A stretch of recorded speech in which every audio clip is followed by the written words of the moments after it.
آپ کو مخصوص ادھر چلے گئے اور 1-2 کلومیٹر کے آس پاس میں آپ کو ہر چیز مل جائے گی، اور دیہات میں خاص کر کے اپنا ایریا چھوڑ کے ان کو شہر جانا پڑتا ہے. تو ان کی سہولت کے حساب سے شریعت نے ان پر یہ کر دیا کہ تم پر واجب نہیں، پڑھیں گے تو ثواب ملے گا. جمعہ بھی نہیں ہے، جمعہ میں جمعہ تو فرض ہے نا.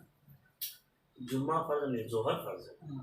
ہاں، جمعہ کے دن جہاں شرطیں پائی جائیں گی تو جمعہ فرض ہے، ایسا ہے. اب وہ اس کے بدل ظہر پڑے، جن کو جمعہ نہیں ملے. اور آج کل بھی جو ہم لوگ اجتماع وغیرہ ہے تو وہ شرطیں کہاں پائی جا رہی ہیں سب جگہ. مگر حضور اعلیٰ حضرت نے فرمایا ہے کہ جہاں پہ کافی دنوں سے دیہاتوں میں جمعہ ہو رہا ہے وہاں منع نہ کیا جائے، کہ عوام جس طریقے سے جمعہ کے دن ایک نئی امنگ کے ساتھ لوگ نوجوان آتے ہیں نماز پڑھنے کے لیے، تو جس طرح خدا کو یاد کرے بہتر ہے وہ لوگوں کو منع نہ کریں کہ لوگ جمعہ پڑھتے پڑھتے وقتی نماز پڑھنا شروع کر دیتے ہیں، 5 وقت نماز جیسا بکرے لوگ کو کھسی کر دیتے تو اس میں کچھ نقص آ جاتا ہے کیا؟ نہیں. دیکھیے جانوروں میں گائے اور بیل میں افضل گائے ہے نا، بھینس اور بھینسا میں بھینس افضل، ایسے ہی بکرا اور بکری میں بکری افضل. پھر بکری بکرا اس میں جو ہے خصی یا غیر خصی، ان تینوں میں سب سے افضل خصی والا بکرا ہے، کیونکہ یہ خصی کرنا یہ عیب نہیں ہے، یہ خوبی ہے. کیا ہے؟ خوبی ہے، خوبصورتی. جیسے مثلاً کہ گھوڑے کے اندر وہ نال لگاتے ہیں تو اس کے اندر عیب نہیں، اس کی خوبی ہو گیا، وہ تندرست ہو گیا.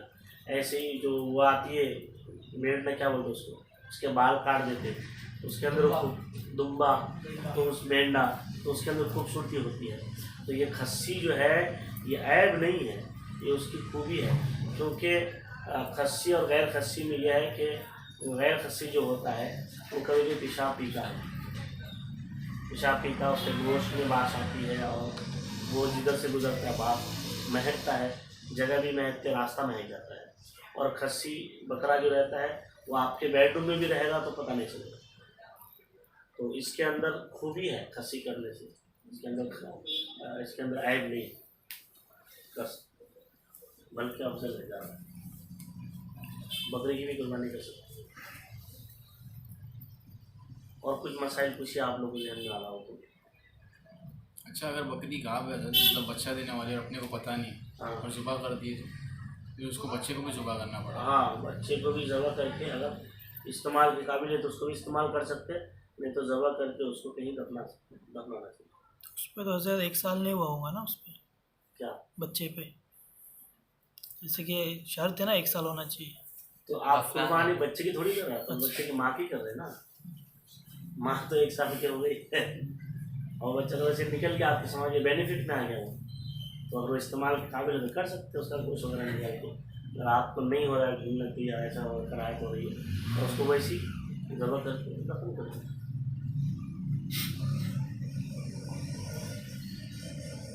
اور کوئی سوال؟ ایسے گائے کا بھی مسئلہ وہی ہے، گائے کا ایک بچہ نکل گیا گاؤں میں اکثر ایسا ہو جاتا ہے.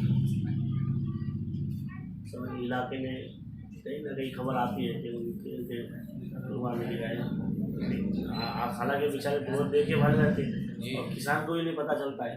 بسا اوقات تو ایسا رہتا ہے کہ کسان اس وجہ سے گائے بیچ دیتے کہ یار اب تک ہے ہی نہیں، گاوین ہے ہی نہیں، کتنے دن ہو گئے، اب اس کو پال پال گیا تو بکرے بیچ دیتے.